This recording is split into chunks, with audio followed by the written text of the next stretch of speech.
চামচ রসুন বাটা। এবারে ভালোভাবে মিশিয়ে নাড়াচাড়া করে নেব।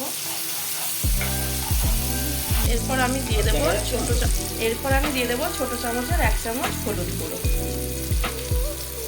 ছোট চামচের 1/2 চামচ ঝাল লঙ্কার গুঁড়ো, ছোট চামচের 1/2 চামচ কাশ্মীরি লঙ্কা গুঁড়ো।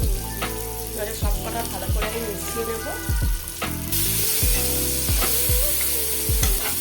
এবারে মশলাটা আমি ভালো করে 2-3 মিনিট কষিয়ে নেব।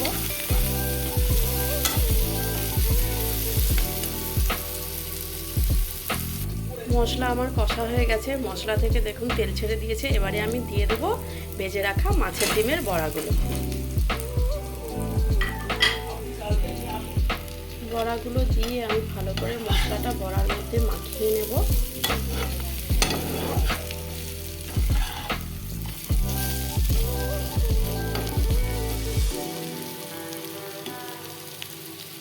এবার আমি দিয়ে দেব সামান্য গরম জল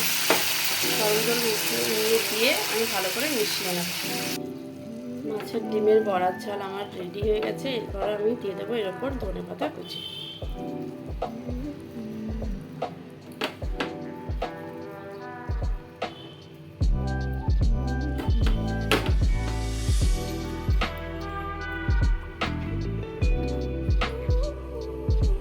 আপনাদের যদি আমার এই রেসিপিটা ভালো লেগে থাকে তাহলে আমার চ্যানেলটাকে সাবস্ক্রাইব করে দেবেন, লাইক করে দেবেন আর বন্ধুদের সঙ্গে শেয়ার করে দেবেন।